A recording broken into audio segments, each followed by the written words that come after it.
En los últimos meses de la guerra, la disciplina de la Wehrmacht se desplomó en todos los frentes. Un ejército que durante años había mostrado eficiencia y obediencia dejó de responder a las órdenes y comenzó a desintegrarse mientras el enemigo avanzaba sin detenerse. Miles de soldados ya no podían mantener sus posiciones ni seguir instrucciones básicas. El sistema militar alemán se quedó sin comida, sin munición y sin combustible. Las órdenes llegaban tarde o eran imposibles de ejecutar. Las unidades estaban agotadas, aisladas y sin cadena de mando funcional. Los fusilamientos internos ya no intimidaban a tropas que sabían que la guerra estaba perdida. Las retiradas se multiplicaron, las rendiciones espontáneas aumentaron y la estructura del ejército colapsó antes de la derrota final. ¿Por qué un ejército considerado disciplinado perdió el control tan rápido? ¿Qué factores destruyeron su capacidad de obedecer? ¿Cómo se produjo la desintegración total en tan poco tiempo? Agotamiento total. El desgaste que quebró al ejército. El colapso disciplinario de la Wehrmacht en los últimos meses de la guerra no puede entenderse sin analizar el grado extremo de desgaste físico y psicológico al que fueron sometidos los soldados alemanes. Después de casi 6 años de conflicto continuo, el ejército alemán ya no era la fuerza profesional, organizada y cohesionada que había conquistado Europa en 1939 y 1940. Para 1945, cada nivel de la estructura militar estaba erosionado por el cansancio, la pérdida constante de personal experimentado y la imposibilidad de recuperar la iniciativa en ningún frente.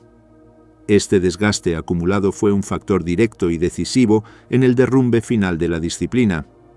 La Wehrmacht había sido forzada a combatir en múltiples frentes desde 1941, lo que implicaba que muchas unidades se mantuvieron activas durante años sin descansos significativos. La práctica de rotación, fundamental para mantener la eficacia y la moral, se volvió casi inexistente. Divisiones enteras se desplazaban de un sector crítico a otro sin recibir refuerzos adecuados ni periodos de recuperación. Incluso cuando eran retiradas parcialmente del frente, solían permanecer dentro de zonas de combate donde continuaban expuestas a bombardeos, hostigamientos o emboscadas. El concepto mismo de descanso dejó de existir para miles de soldados que vivían en un estado constante de tensión. Las unidades operaban bajo una presión continua que no permitía recuperación ni reorganización efectiva. El deterioro físico se manifestaba de múltiples formas.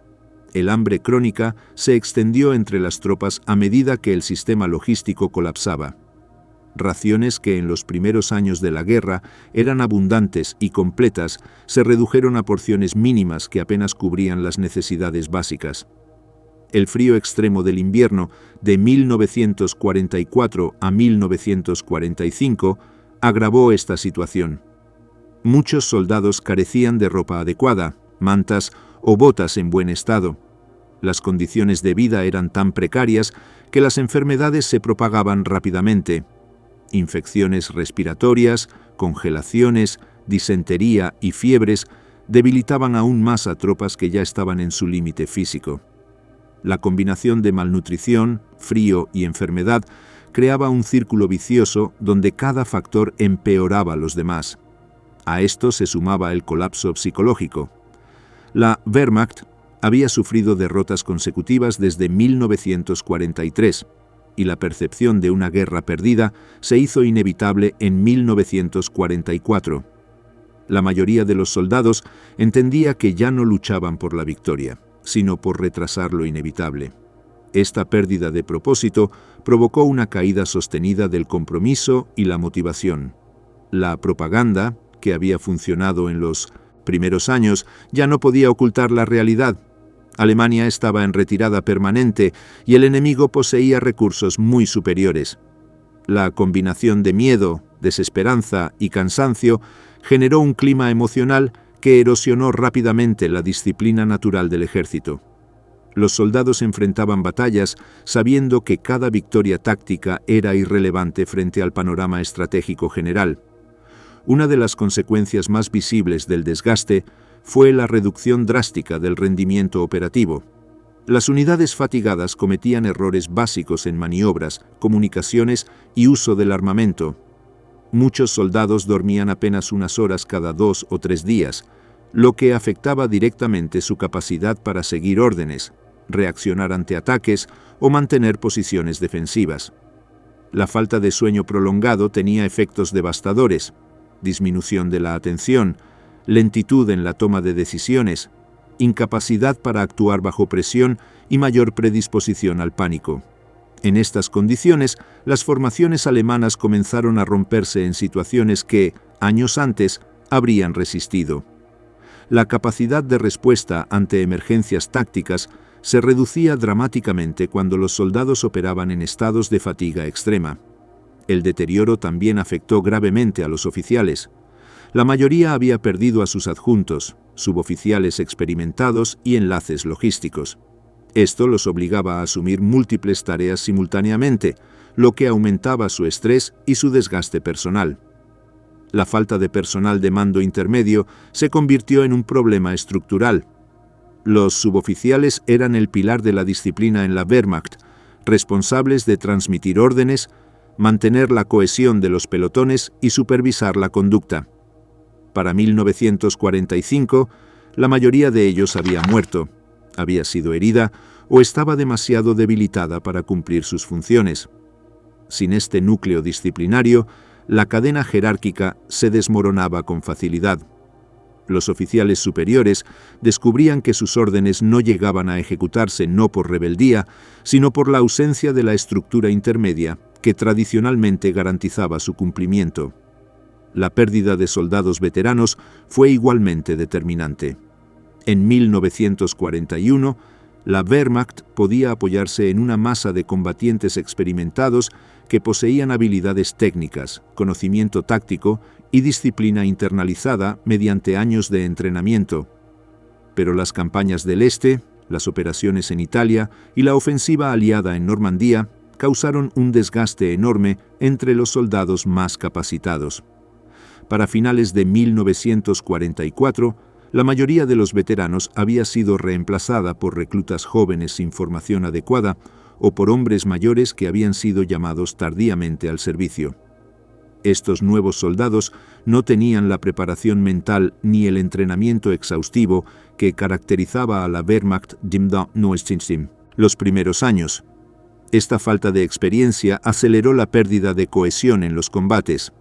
Los veteranos no solo aportaban habilidades técnicas, sino también la capacidad de mantener la calma bajo fuego y de transmitir esa estabilidad al resto de la unidad. La situación se hizo especialmente evidente durante las retiradas. La Wehrmacht había sido entrenada para realizar operaciones ofensivas rápidas y decisivas.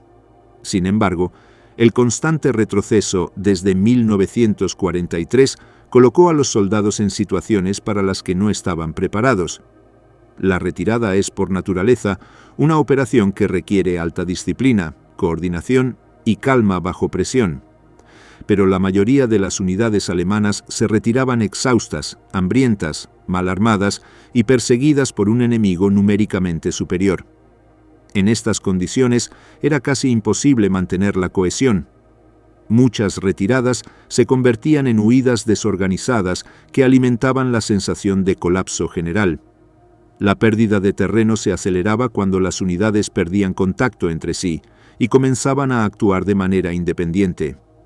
Con el avance aliado por dos frentes, las retiradas eran cada vez más rápidas, más improvisadas y más caóticas.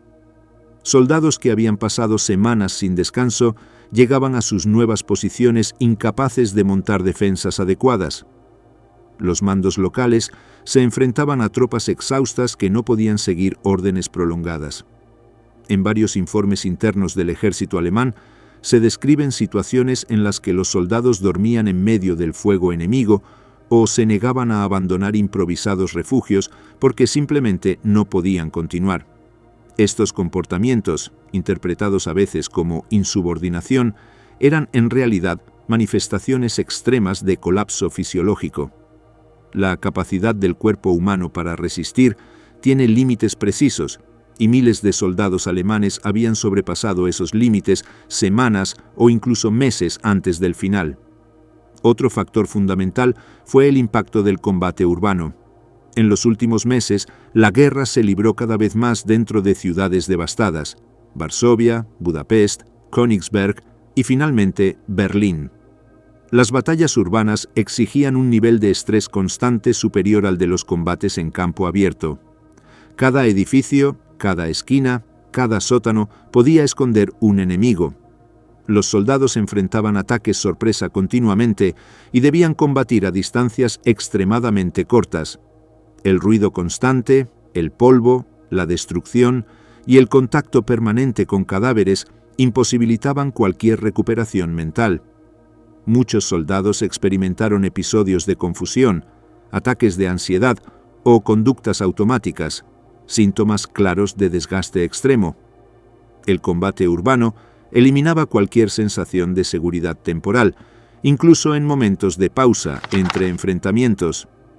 El invierno de 1944 a 1945 agravó todos estos factores. Las bajas temperaturas, combinadas con la falta de ropa adecuada, provocaron congelaciones masivas y una caída aún mayor de la moral. Muchos soldados perdieron dedos de manos y pies, lo que limitaba su capacidad para disparar armas o marchar. El terreno embarrado o congelado dificultaba la movilidad y sumaba horas de esfuerzo físico para cada maniobra. En este contexto, mantener disciplina militar era una tarea prácticamente imposible. Las condiciones climáticas extremas añadían una dimensión adicional de sufrimiento que superaba la capacidad de resistencia incluso de soldados bien entrenados. El desgaste estructural también se reflejó en la pérdida de la disciplina voluntaria característica de la Wehrmacht en sus primeros años. Durante la fase temprana de la guerra, los soldados alemanes habían mostrado altos niveles de autodisciplina, iniciativa y profesionalismo. Sin embargo, esta cultura se deterioró rápidamente cuando el ejército se vio forzado a operar bajo condiciones imposibles. La presión constante de los mandos nazis, que prohibían retiradas y exigían sacrificios inútiles, destruyó la confianza de los soldados en sus líderes. La obediencia dejó de ser un acto profesional y se convirtió en un acto de miedo o desesperación. Con el tiempo, el miedo fue superado por el cansancio y las órdenes comenzaron a perder su peso. La disciplina interna, aquella que no requiere supervisión externa, desapareció cuando los soldados dejaron de creer en la lógica de las órdenes recibidas. La desintegración de la camaradería, otro pilar de la disciplina militar, también fue consecuencia del desgaste prolongado. Cuando las unidades sufrían bajas continuas, la rotación de personal era tan rápida que los soldados no llegaban a conocerse entre sí. La cohesión de grupo, fundamental para sostener la disciplina en momentos críticos, se rompía una y otra vez. Unidades que habían luchado juntas durante años desaparecieron y fueron reemplazadas por grupos improvisados sin historia común. Además, el colapso logístico significaba que los soldados no podían compartir comida, abrigo o equipo como en los primeros años. Esto erosionaba aún más la solidaridad interna. La confianza mutua, esencial para que los soldados arriesguen sus vidas por sus compañeros, se desvanecía cuando los rostros cambiaban constantemente. A medida que la situación empeoraba, el cansancio extremo generaba respuestas conductuales que eran interpretadas como indisciplina, abandono de posiciones, desobediencia, deserción o incluso indiferencia ante las órdenes. Pero estas acciones reflejaban un cuerpo militar al borde del colapso físico más que un acto consciente de rebeldía. Muchos soldados simplemente ya no podían continuar. Su cuerpo y su mente los habían llevado al límite durante demasiado tiempo. En los últimos 2 meses de la guerra, el desgaste se volvió absoluto. Las unidades ya no tenían estructura. Los oficiales estaban exhaustos y las líneas de frente cambiaban tan rápido que no existía tiempo para reorganizarse. Un ejército exhausto, hambriento, mal equipado y sin esperanza real no puede mantener la disciplina. Este colapso no fue una anomalía, fue la consecuencia natural de años de desgaste extremo sin la posibilidad de recuperación. El cansancio total quebró a la Wehrmacht incluso antes de que la derrota militar final se materializara. La disciplina no se derrumbó porque los soldados dejaran de entender su deber. Se derrumbó porque ya no tenían la capacidad física ni mental para cumplirlo. Logística colapsada. Tropas sin medios ni moral. La disciplina militar depende tanto de la voluntad del soldado como de su capacidad real para cumplir órdenes. En los últimos meses de la guerra, la Wehrmacht dejó de ser capaz de operar no porque sus soldados se rebelaran deliberadamente, sino porque el sistema logístico que sostenía al ejército había colapsado en todos sus niveles. Un ejército sin comida, sin combustible, sin munición, sin transporte y sin ropa adecuada, pierde no solo su eficacia táctica, sino su cohesión interna. El derrumbe disciplinario del ejército alemán no puede comprenderse sin analizar la destrucción total de su aparato logístico. Una destrucción que comenzó gradualmente en 1943 y se volvió irreversible en 1944 y 1945. El primer factor crítico fue la pérdida de la capacidad industrial del Reich.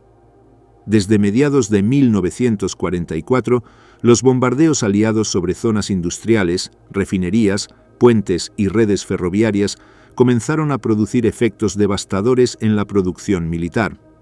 La Wehrmacht dependía de un sistema de transporte ferroviario altamente centralizado, y cada ataque aéreo a un nodo logístico provocaba retrasos que se acumulaban semana tras semana. Las fábricas de carburantes sintéticos, esenciales para el funcionamiento de los vehículos y tanques alemanes, fueron blanco prioritario. Cuando estas instalaciones quedaron fuera de servicio, toda la maquinaria de guerra alemana perdió su fuente principal de energía. La destrucción sistemática de la infraestructura industrial no solo reducía la producción de nuevos equipos, sino que también imposibilitaba la reparación y mantenimiento de los existentes. El combustible fue probablemente el recurso más crítico cuya ausencia impactó directamente en la disciplina. La mayoría de los vehículos, incluidos camiones de transporte, blindados ligeros, tanques, tractores de artillería y ambulancias, quedaron inoperativos. Las unidades se vieron obligadas a abandonar decenas de miles de vehículos, simplemente porque no había combustible para moverlos. En ocasiones, los comandantes de compañías debían decidir si utilizar el combustible disponible para un solo vehículo o repartirlo en pequeñas cantidades inútiles entre varios. Esto significaba que muchos soldados pasaban días enteros marchando a pie, transportando municiones, equipo pesado y, en ocasiones, incluso armas antitanque a las espaldas. La movilidad, elemento fundamental de la doctrina militar alemana, desapareció por completo. El impacto psicológico de la falta de combustible era enorme. Las unidades mecanizadas perdieron su razón de existir. Un regimiento de tanques sin tanques operativos es simplemente una infantería mal entrenada y peor equipada. Las tripulaciones de vehículos acorazados, entrenadas durante años para operar, maquinaria avanzada, se encontraban arrastrando cañones, cargando cajas de munición o cavando trincheras. Esta pérdida de identidad militar, sumada a la inutilidad de su entrenamiento especializado, erosionaba rápidamente la moral. Los soldados que habían sido formados para roles específicos descubrían que sus habilidades ya no tenían aplicación práctica en un ejército paralizado. El colapso logístico también afectó de manera crucial al suministro de municiones. En 1941, la Wehrmacht podía lanzar ofensivas con miles de toneladas de proyectiles y cartuchos asegurados para semanas. Pero en 1945, los soldados recibían cantidades mínimas de munición, insuficientes incluso para sostener combates defensivos. En muchos sectores, los soldados tenían órdenes explícitas de no disparar hasta que pudieran ver al enemigo a corta distancia. Las unidades de artillería, tradicionalmente el arma más poderosa del ejército alemán, quedaban reducidas a disparar unos pocos proyectiles al día, o directamente dejar de operar por falta total de munición. La artillería, que había sido determinante en las victorias tempranas de la guerra, se convirtió en un elemento decorativo incapaz de influir en el resultado de las batallas. En estas condiciones, la disciplina sufría inevitablemente. Un soldado sin munición no puede defender su posición, cumplir órdenes ni mantener una línea estable. Esto obligaba a muchas unidades a retirarse sin haber ofrecido resistencia significativa. Algunas veces, los mandos superiores interpretaban estas retiradas como actos de indisciplina, cuando en realidad eran el resultado directo de la falta de recursos para luchar. La brecha entre expectativas y posibilidades reales se ampliaba continuamente, generando frustración tanto en los soldados como en los oficiales que entendían la situación. La falta de munición también afectó la relación entre oficiales y soldados. Los oficiales ordenaban a sus hombres resistir o lanzar contraataques, pero los soldados sabían que no tenían los medios para hacerlo. Esta brecha entre órdenes y realidad operativa se convirtió en una fuente continua de tensiones. Los soldados comenzaban a cuestionar la utilidad de arriesgar sus vidas en situaciones sin posibilidad de éxito. Como consecuencia, muchas unidades desarrollaron una disciplina pasiva. Obedecían en apariencia, pero actuaban con lentitud, reluctancia o directamente ignoraban órdenes inviables. Esta forma de resistencia no era rebeldía abierta, sino adaptación a circunstancias imposibles. Otro elemento fundamental del colapso logístico fue la escasez de alimentos. Al final de la guerra, la Wehrmacht no podía garantizar 3 comidas al día a la mayoría de sus tropas. En ocasiones, los soldados recibían solo pan duro y sopa aguada. El hambre crónica provocaba debilidad física, irritabilidad, pérdida de concentración y aumento de enfermedades. El de estómago vacío es uno de los factores más corrosivos para la disciplina militar. Los soldados que pasan días sin alimentos suficientes se vuelven más propensos a abandonar sus posiciones para buscar comida, ignorar órdenes o incluso incurrir en saqueos. La necesidad básica de supervivencia superaba cualquier sentido del deber cuando el hambre se volvía insoportable. En algunas zonas, especialmente en Prusia Oriental y Silesia, el avance soviético generó oleadas de refugiados que competían directamente con los soldados por los recursos disponibles. Esta mezcla de civiles hambrientos y tropas debilitadas creaba un ambiente caótico en el que la disciplina tradicional era prácticamente imposible de mantener. El hambre se convirtió en una fuerza más determinante que cualquier orden.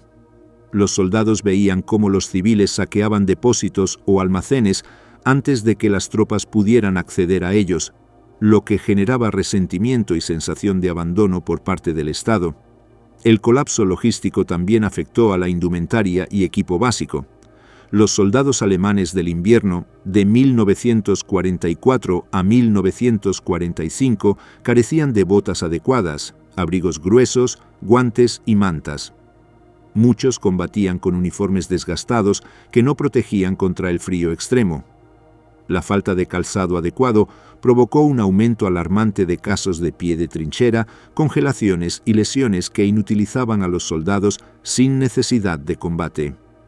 Cuando una unidad está compuesta por hombres con heridas, enfermedades o dolencias derivadas de la falta de equipo básico, la disciplina se deteriora inevitablemente. La impotencia física alimenta la desesperación y debilita el sentido de obediencia. El transporte fue otro aspecto que sufrió una destrucción total. El ejército alemán había dependido tradicionalmente de una combinación de vehículos motorizados y transporte por caballos. En 1945, ambos sistemas estaban paralizados. Los caballos habían sido sacrificados por falta de alimento y los vehículos no podían funcionar sin combustible. Como resultado, la tarea de trasladar armamento, municiones y suministros recaía en los propios soldados. Esta carga adicional aumentaba el desgaste físico y dificultaba la capacidad de respuesta ante los ataques inesperados. Las marchas forzadas con equipos pesados reducían drásticamente la capacidad combativa de las unidades incluso antes de entrar en contacto con el enemigo. El colapso de las comunicaciones completó la ruina logística. Los teléfonos de campaña no podían instalarse en áreas donde las líneas estaban destruidas. Las radios eran escasas, sufrían interferencias y no tenían baterías suficientes. Esto significaba que las órdenes llegaban tarde, incompletas o no llegaban. La falta de comunicación aumenta la indisciplina porque las unidades no saben qué deben hacer, dónde deben estar o cuál es la situación general. Sin información, los oficiales no pueden planificar maniobras y los soldados actúan por intuición o instinto de supervivencia. La fragmentación operativa resultante convertía al ejército en una colección de unidades aisladas sin coordinación ni propósito común. Otro factor decisivo fue la interrupción de las líneas ferroviarias. Alemania dependía del ferrocarril más que cualquier otra potencia de la época. Cuando se destruyeron puentes, estaciones y vías, la red colapsó. No había forma de mover grandes cantidades de material o tropas rápidamente. Cada división que se retiraba lo hacía a pie, cargando lo que podía. Las retiradas lentas, improvisadas y agotadoras aumentaban la desorganización y reducían la capacidad de obedecer órdenes complejas. El ferrocarril había sido la columna vertebral del sistema logístico alemán, y su destrucción equivalía a la parálisis del ejército. La destrucción de los depósitos de suministros tuvo un impacto igual de devastador. Muchos depósitos importantes quedaron en territorio capturado por los aliados o fueron evacuados apresuradamente, lo que provocó la pérdida de enormes cantidades de equipo. Las tropas que operaban en el este quedaban con lo que llevaban encima o con lo que lograban encontrar en posiciones abandonadas. En ocasiones, los soldados debían utilizar armas capturadas sin munición compatible o improvisar herramientas para reparar equipo. Esta falta de uniformidad contribuía al caos y a la sensación de que la organización militar había dejado de existir. El colapso logístico también afectó al sistema médico. Los hospitales de campaña estaban saturados, carecían de medicamentos, vendajes y personal. Los heridos que en años anteriores habrían sido evacuados rápidamente, ahora permanecían días en el campo sin atención adecuada. Muchos morían por infecciones o shock.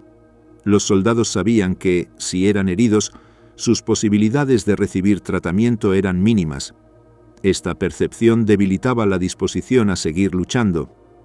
Un soldado que cree que morirá sin ser atendido tiene menos incentivos para exponerse al peligro o cumplir órdenes arriesgadas. La combinación de estos factores creó un ambiente en el que el colapso disciplinario era inevitable. El ejército no era indisciplinado por falta de voluntad, era indisciplinado porque ya no tenía estructura funcional. Cuando los soldados se encontraban en posiciones avanzadas, sin comida, sin munición y sin esperanza de refuerzos, abandonar el puesto dejaba de ser una insubordinación y se convertía en una cuestión de supervivencia básica.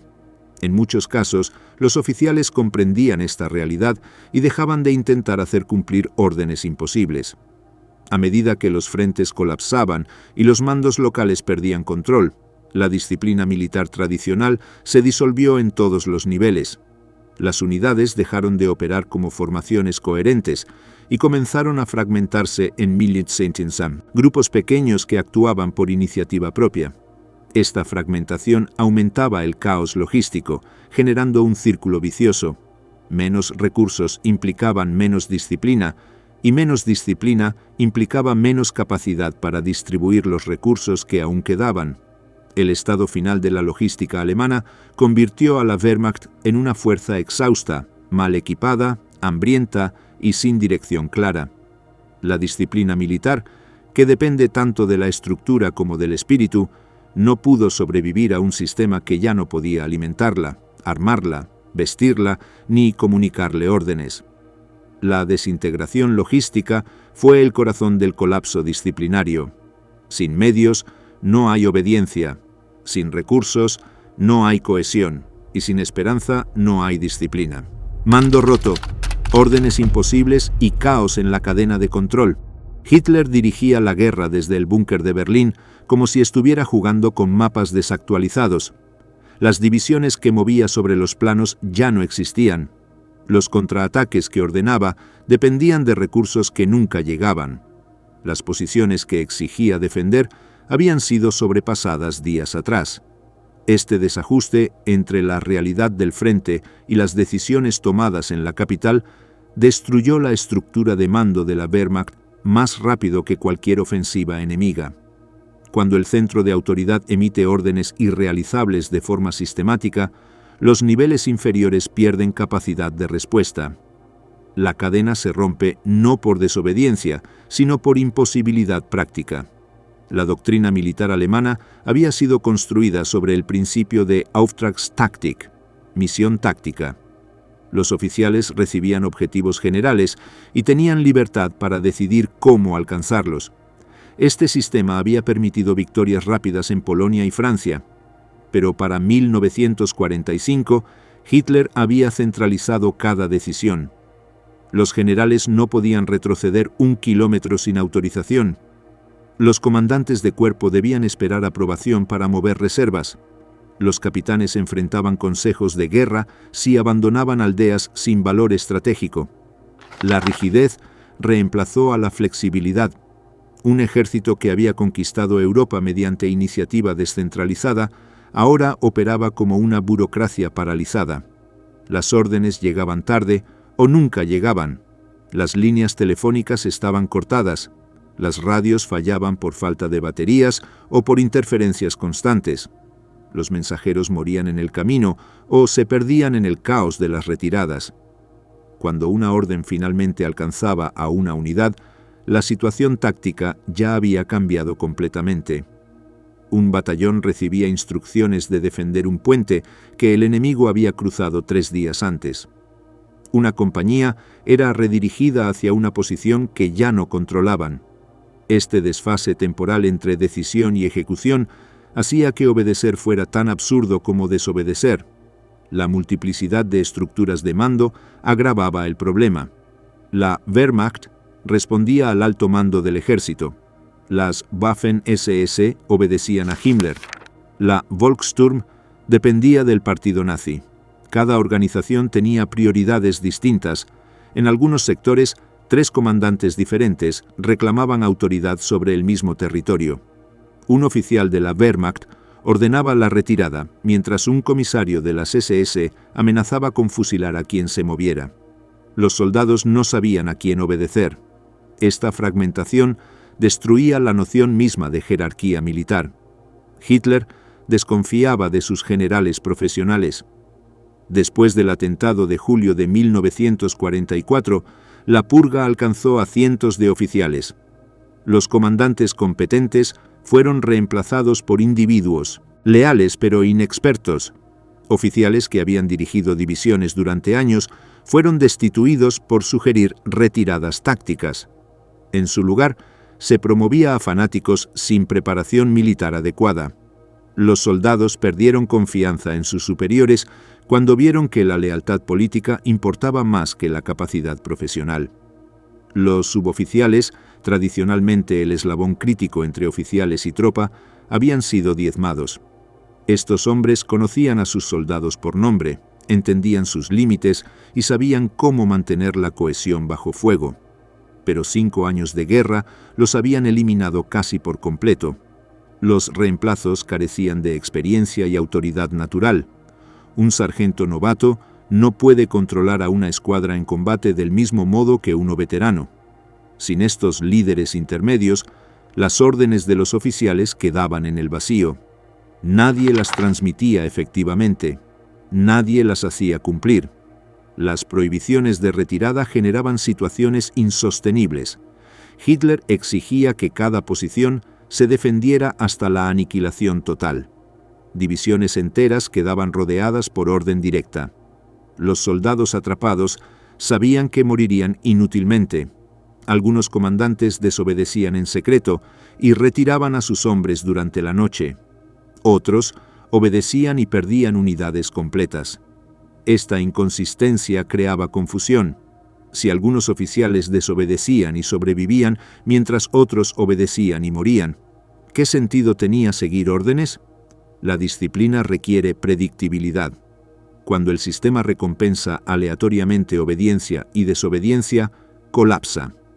Los contraataques ordenados desde Berlín carecían de toda lógica operativa. Hitler exigía ofensivas sin munición, sin tanques operativos, sin apoyo aéreo y sin superioridad numérica. Los oficiales sabían que estos ataques fracasarían y solo causarían bajas innecesarias. Algunos intentaban cumplir parcialmente las órdenes para demostrar lealtad sin sacrificar a sus hombres. Otros organizaban ataques simbólicos que no tenían impacto real. Esta simulación de obediencia era en sí misma un signo de desintegración del mando. La distancia entre el liderazgo político y la realidad militar se hizo abismal. Los informes enviados a Berlín eran manipulados o ignorados. Hitler rechazaba datos que contradecían su visión. Los mapas del búnker mostraban líneas defensivas que ya no existían y reservas que habían sido destruidas semanas atrás. Las decisiones se basaban en fantasías. Un ejército no puede funcionar cuando su centro de mando opera en una realidad paralela. Los comandantes de campo enfrentaban un dilema constante: obedecer órdenes suicidas o proteger a sus hombres desobedeciendo. Esta tensión destruía la autoridad desde dentro. Oficiales que optaban por la obediencia veían morir a sus tropas sin propósito. Oficiales que desobedecían arriesgaban ejecución sumaria. Ambas opciones erosionaban la estructura de mando. La lealtad no puede sostenerse cuando exige elegir entre la muerte de los subordinados o la propia. Las comunicaciones rotas dejaban a las unidades completamente aisladas. Batallones enteros operaban durante días sin contacto con superiores. Los comandantes locales tomaban decisiones basándose únicamente en lo que podían ver desde sus trincheras. Esta atomización convertía al ejército en cientos de grupos independientes sin coordinación. Cuando dos unidades adyacentes no saben qué está haciendo la otra, es imposible mantener una línea defensiva coherente. El frente se fragmentaba en sectores desconectados que colapsaban uno tras otro. La pérdida de iniciativa táctica era total. Durante los primeros años de guerra, los oficiales alemanes habían sido entrenados para tomar decisiones rápidas y aprovechar oportunidades. Pero en 1945, cualquier acción requería aprobación de niveles superiores inalcanzables. Esta parálisis decisional significaba que las unidades reaccionaban tarde o no reaccionaban. Un pelotón veía una brecha en las líneas enemigas, pero no podía explotarla sin permiso. Una compañía detectaba un flanco débil, pero debía esperar órdenes. Para cuando llegaba la autorización, la oportunidad había desaparecido. Los oficiales jóvenes carecían del criterio necesario para operar en condiciones extremas.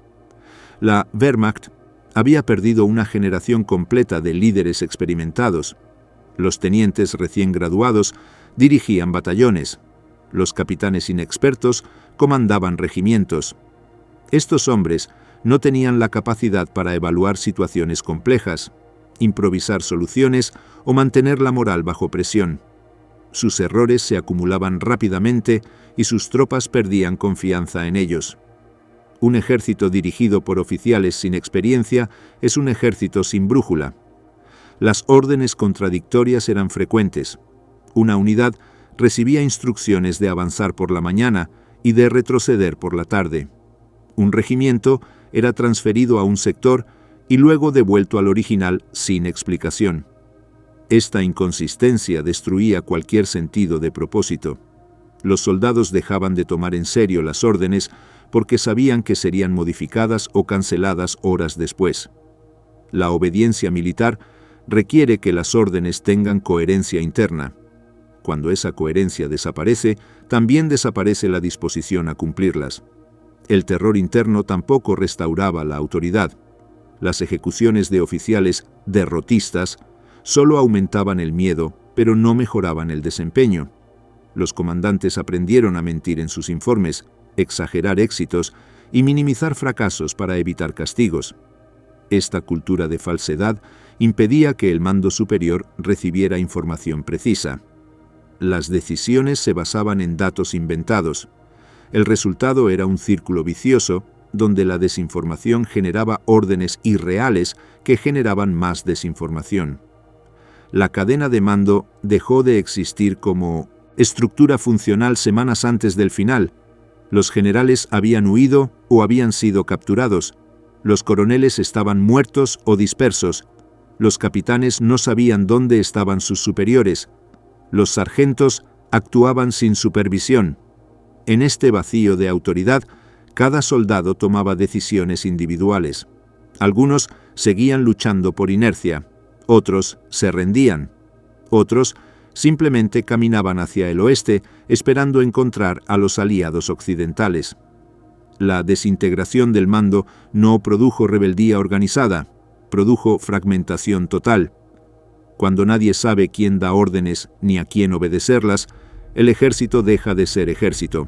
Terror interno. Disciplina basada en miedo sin eficacia real. La Feldgendarmerie patrullaba las carreteras con cadenas colgando del cuello. Estos policías militares tenían autoridad para detener a cualquier soldado que se moviera hacia la retaguardia sin documentos. Las preguntas eran breves. Las respuestas debían ser inmediatas. Un soldado sin órdenes escritas era considerado desertor. El castigo podía ejecutarse en el lugar. Cientos de hombres fueron colgados de árboles o postes con carteles que advertían: «Morí porque fui cobarde».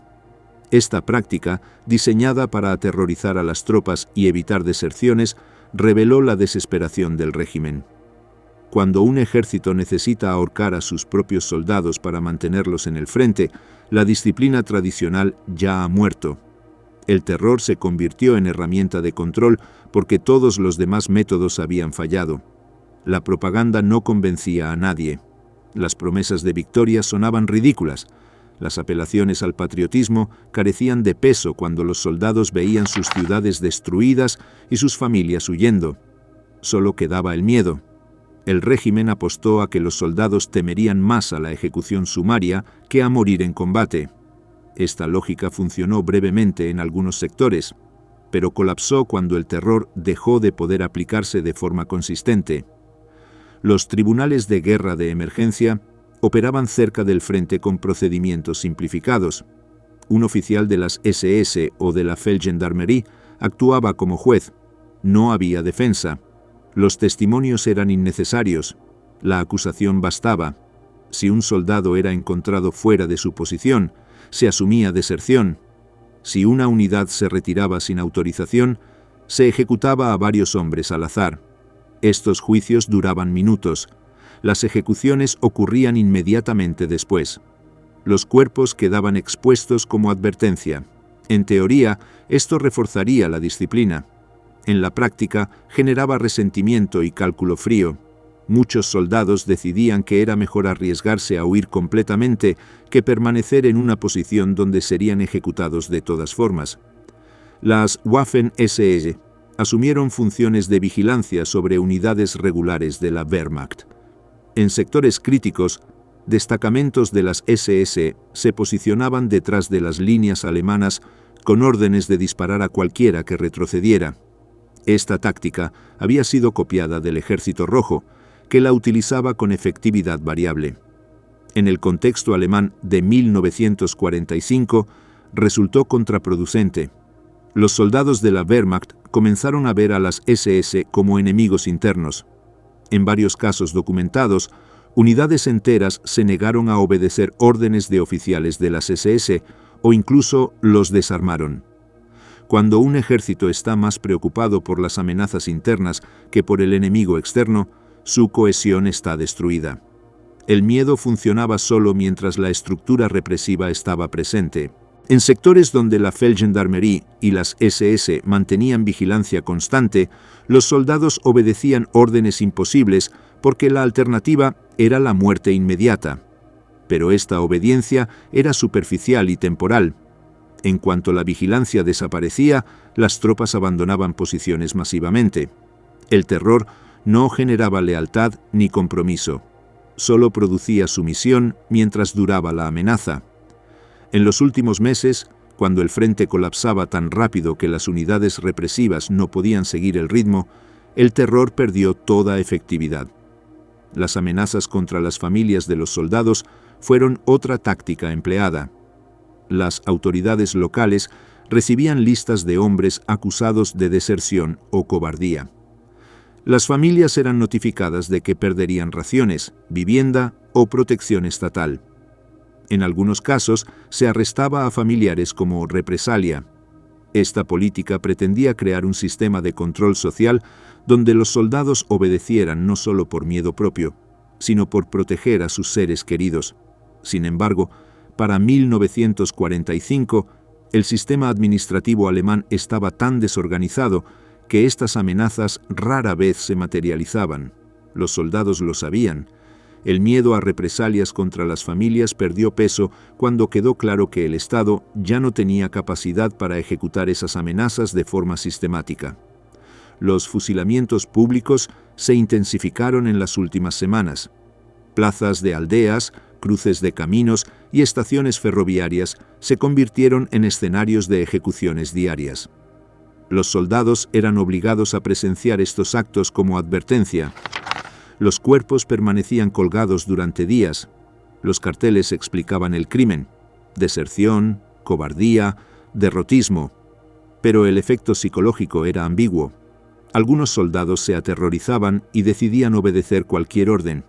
Otros concluían que morir en combate o morir ejecutado eran resultados igualmente probables, por lo que más valía intentar escapar. El terror puede inhibir acciones, pero no puede motivarlas positivamente. La Volkssturm añadió otra capa de complejidad al sistema de terror. Esta milicia popular, compuesta por adolescentes y ancianos, estaba bajo control directo del partido nazi. Muchos de sus miembros no deseaban combatir, pero eran forzados mediante presión social y amenazas. Los que intentaban evadir el servicio eran tratados como traidores. La Volkssturm operaba con disciplina mínima y armamento obsoleto. Su presencia en el frente generaba tensiones con la Wehrmacht. Los soldados profesionales consideraban a estos milicianos como obstáculos inútiles que consumían recursos y ocupaban posiciones sin capacidad real de combate. Sin embargo, la Volkssturm también servía como herramienta de vigilancia. Sus oficiales políticos reportaban cualquier conducta sospechosa entre las tropas regulares. El terror interno creó un ambiente de desconfianza generalizada. Los soldados no podían expresar dudas sin arriesgarse a ser denunciados. Las conversaciones privadas eran peligrosas. Escribir cartas honestas a casa podía resultar en acusaciones de derrotismo.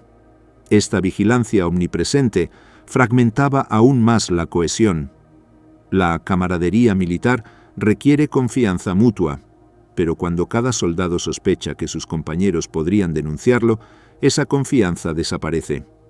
Las unidades dejaron de funcionar como grupos cohesionados y se convirtieron en colecciones de individuos aislados que cumplían órdenes mecánicamente.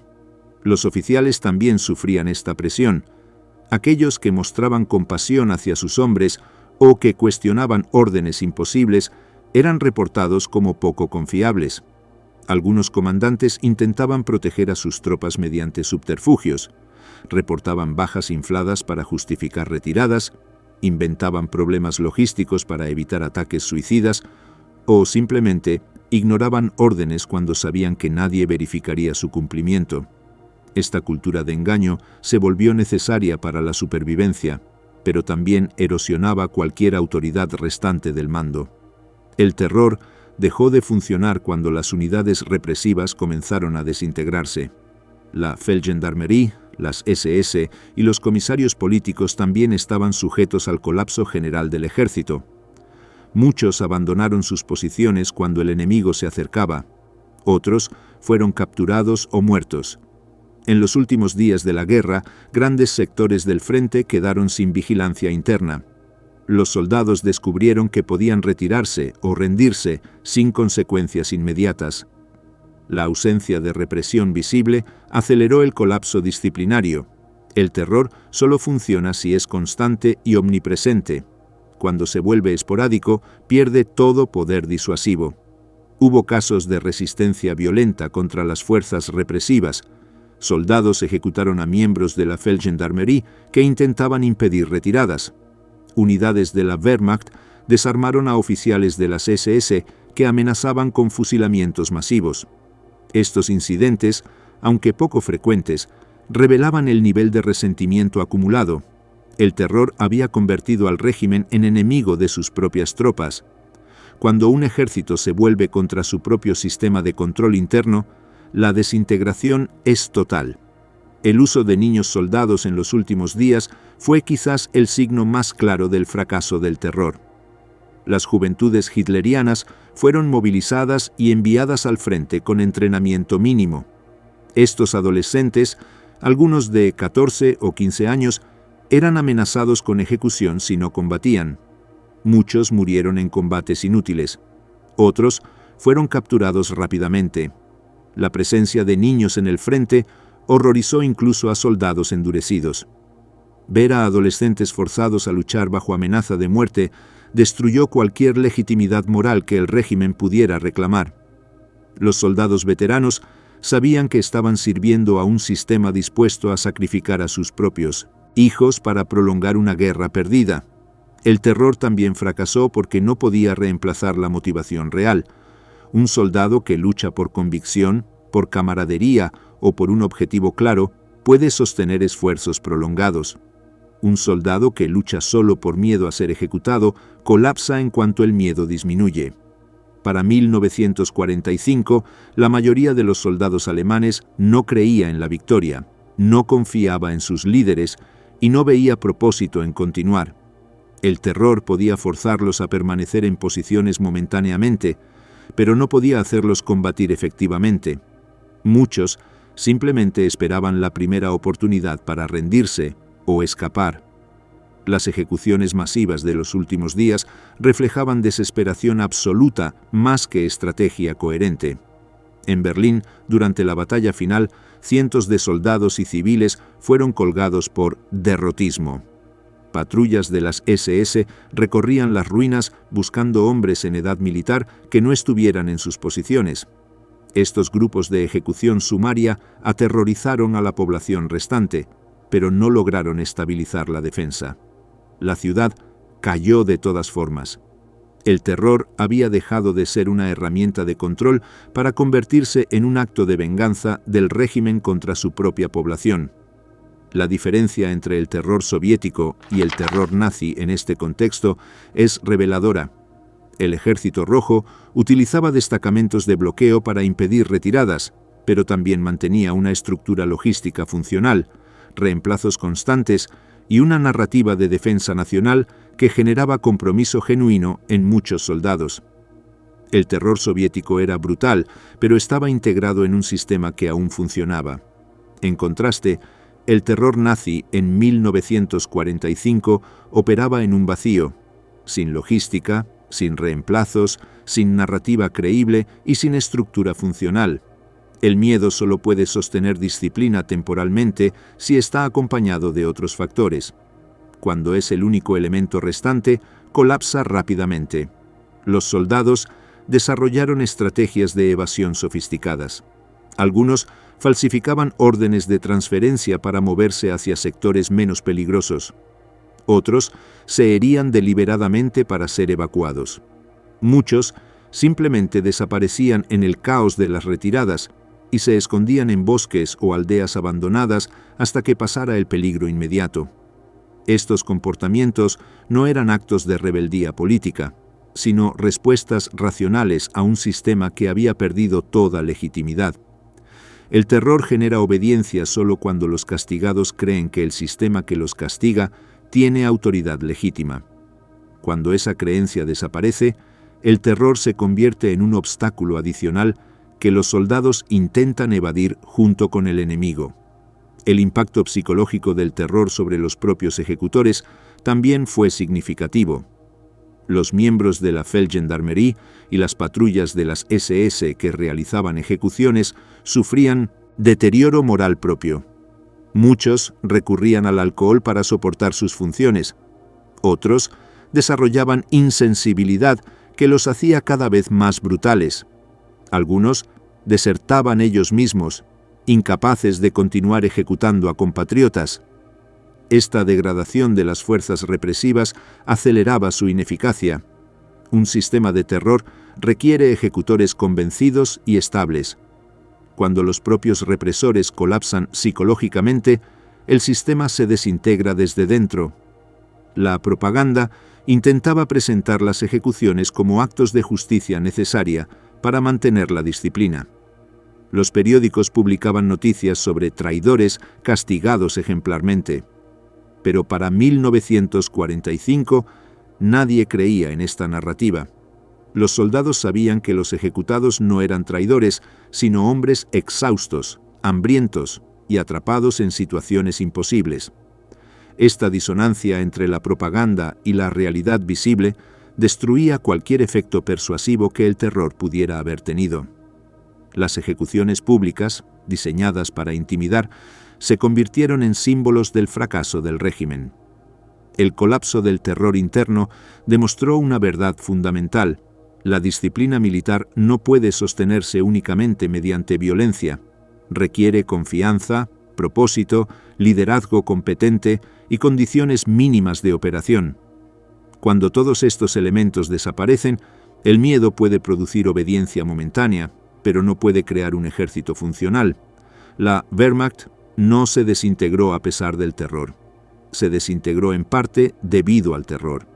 El sistema represivo destruyó la cohesión interna, generó resentimiento masivo y creó un ambiente donde los soldados veían al régimen como enemigo tanto como al adversario externo.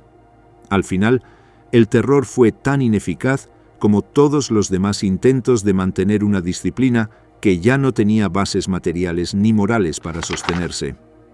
El miedo puede obligar a los hombres a permanecer en sus posiciones, pero no puede hacerlos luchar efectivamente.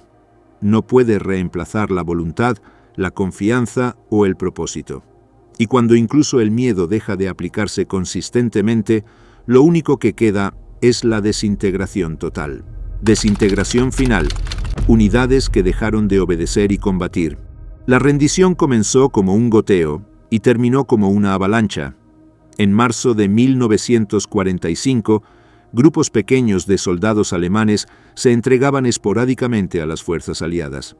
Para abril, unidades completas dejaban las armas sin esperar órdenes. En mayo, divisiones enteras se disolvían en cuestión de horas. La desintegración final de la Wehrmacht no fue un evento singular, sino un proceso acelerado donde cada colapso local alimentaba el siguiente. Las unidades dejaron de funcionar como organizaciones militares y se convirtieron en multitudes de hombres buscando sobrevivir por cualquier medio disponible. El frente occidental colapsó primero. Los soldados alemanes que enfrentaban a estadounidenses y británicos sabían que rendirse significaba campos de prisioneros relativamente civilizados. Las historias circulaban rápidamente. Los aliados occidentales respetaban la Convención de Ginebra, proporcionaban comida adecuada y trataban a los prisioneros con cierta dignidad. Esta información transformaba el cálculo de supervivencia. Muchos soldados decidían que entregarse era más racional que seguir luchando. Las rendiciones masivas en el Ruhr durante abril demostraron este cambio.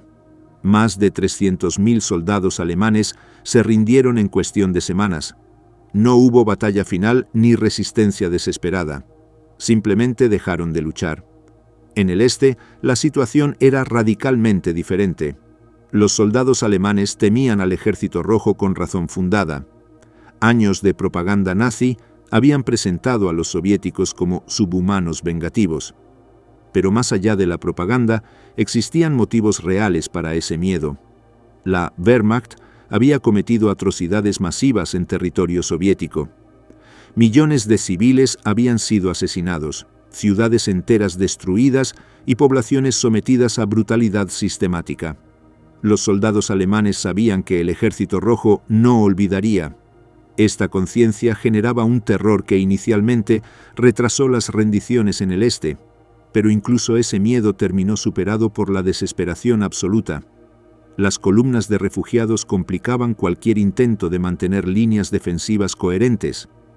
Millones de civiles alemanes huían del avance soviético. Familias enteras caminaban hacia el oeste cargando lo que podían. Las carreteras estaban bloqueadas por carros tirados por caballos, vehículos abandonados y multitudes avanzando lentamente. Los soldados se mezclaban con esta masa humana. Algunos intentaban proteger a sus familias. Otros simplemente desaparecían entre los refugiados para evitar ser identificados como militares. Esta fusión de población civil y militar hacía imposible distinguir quién seguía siendo soldado y quién había desertado. Las unidades perdían hombres constantemente, no por combate, sino por disolución silenciosa en el flujo de refugiados. La destrucción de las comunicaciones aceleró la fragmentación. Sin radios funcionales ni líneas telefónicas operativas, las unidades quedaban completamente aisladas. Un batallón no sabía qué estaba haciendo el batallón vecino. Los comandantes de compañía no podían contactar a sus superiores. Esta atomización significaba que cada grupo tomaba decisiones independientes, basándose únicamente en su situación inmediata. Cuando una unidad se rendía, las unidades cercanas no lo sabían hasta que veían tanques enemigos avanzando por flancos que se suponían defendidos. Este efecto dominó desintegraba sectores enteros del frente en cuestión de horas. La falta de información creaba pánico. Los soldados asumían que estaban solos, rodeados y sin apoyo, lo que aceleraba las decisiones de rendirse o huir. Las órdenes de resistir hasta el final carecían de sentido práctico. Hitler exigía que cada ciudad se defendiera como fortaleza. Cada río debía convertirse en línea infranqueable. Cada aldea debía resistir hasta la aniquilación. Pero estas órdenes requerían recursos inexistentes. Defender una ciudad necesita munición, comida, agua y esperanza de refuerzos. Las guarniciones alemanas no tenían ninguno de estos elementos. Los soldados atrapados en ciudades rodeadas comprendían que morir allí era inútil. Algunos comandantes ignoraban las órdenes y evacuaban a sus hombres durante la noche. Otros intentaban negociar rendiciones locales para evitar destrucción innecesaria. Estas acciones individuales acumuladas producían el colapso general. La batalla de Berlín demostró la desintegración en su forma más extrema. La capital del Reich se defendía con una mezcla caótica de soldados profesionales, unidades de las SS, Volkssturm, policías, bomberos y adolescentes de las juventudes hitlerianas. No existía mando unificado. Las órdenes eran contradictorias. Los sectores se defendían sin coordinación entre sí. Muchos soldados simplemente se escondían en sótanos esperando que terminara. Otros intentaban escapar hacia el oeste, atravesando las líneas soviéticas. Las deserciones eran masivas pero invisibles en el caos urbano. La ciudad no cayó por un asalto decisivo, sino por desintegración progresiva de su defensa. Cada día, más sectores dejaban de resistir. Cada noche, más soldados abandonaban sus posiciones. El Ejército Rojo avanzaba lentamente, no porque encontrara resistencia feroz, sino porque debía limpiar edificios abandonados y asegurar calles donde ya no había defensores. Los soldados desarrollaron estrategias de supervivencia que nada tenían que ver con disciplina militar. Algunos se disfrazaban de civiles y se mezclaban con los refugiados. Otros formaban grupos pequeños que se movían hacia el oeste, evitando tanto a los aliados como a las patrullas alemanas. Muchos simplemente se rendían a la primera oportunidad. Estas decisiones individuales eran racionales desde la perspectiva de supervivencia personal, pero destruían cualquier estructura militar restante. Un ejército compuesto por individuos intentando salvarse a sí mismos no es un ejército. La coordinación desaparecía, las formaciones se disolvían y las tácticas militares daban paso a decisiones improvisadas basadas en instinto de supervivencia.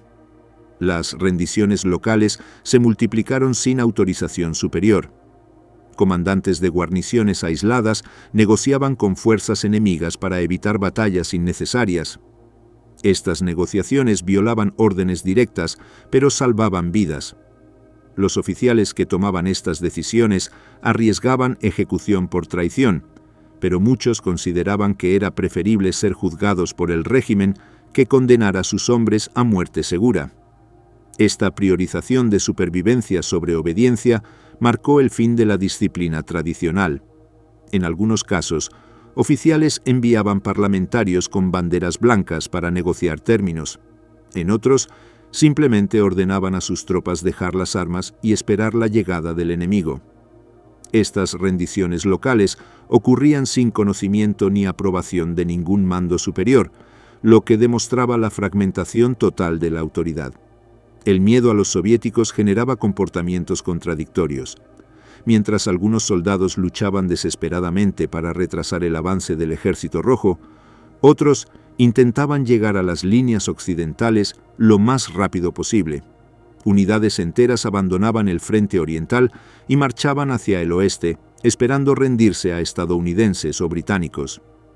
Este movimiento masivo hacia el oeste dejaba sectores completos sin defensa. El Ejército Rojo avanzaba kilómetros sin encontrar resistencia porque las tropas alemanas habían huido días antes. Esta migración hacia el oeste se convirtió en un fenómeno masivo en las últimas semanas. Divisiones completas simplemente dejaban sus posiciones y caminaban hacia el oeste durante días, evitando combates y buscando llegar a territorio controlado por los aliados occidentales antes de la rendición final. La presencia de oficiales fanáticos complicaba las rendiciones. En algunos sectores, comandantes leales al régimen intentaban impedir que sus tropas se rindieran. Amenazaban con ejecuciones, apelaban a la lealtad y utilizaban violencia para mantener control. Pero estos esfuerzos eran cada vez más inútiles. Los soldados simplemente esperaban a que estos oficiales murieran en combate o desaparecieran en el caos para rendirse. En casos extremos, las propias tropas eliminaban a oficiales que impedían rendiciones. Estos actos de insubordinación letal demostraban que la autoridad había colapsado completamente. Hubo incidentes donde sargentos o tenientes fueron ejecutados por sus propios hombres cuando intentaban imponer órdenes suicidas. Estos casos, aunque poco documentados, revelan el nivel de ruptura entre mandos y tropas. Las ciudades fortificadas cayeron una tras otra no por asaltos prolongados, sino por colapso interno. Königsberg resistió semanas, pero su guarnición estaba hambrienta y desesperada. Cuando finalmente se rindió, miles de soldados simplemente dejaron las armas y caminaron hacia el cautiverio. Breslau resistió hasta mayo, pero su defensa era caótica y desorganizada. La resistencia prolongada no reflejaba disciplina, sino imposibilidad de escapar. Cuando las guarniciones tenían opción de rendirse o huir, lo hacían inmediatamente. Estas ciudades sitiadas se convirtieron en trampas para sus defensores. No podían retirarse porque estaban rodeadas. No podían recibir suministros porque las líneas estaban cortadas. No podían esperar refuerzos porque no existían. La única opción era esperar hasta que el hambre, la falta de munición o el agotamiento total forzaran la rendición. La disolución de las Waffen-SS fue particularmente significativa. Estas unidades, consideradas las más fanáticas y leales del régimen, también colapsaron. Muchos miembros de las SS intentaban deshacerse de sus uniformes y documentos para evitar ser identificados. Sabían que serían tratados con especial dureza por los aliados. Algunos se integraban en unidades de la Wehrmacht esperando pasar desapercibidos. Otros simplemente huían. La desintegración de las SS demostraba que incluso el fanatismo ideológico tenía límites cuando la derrota era innegable.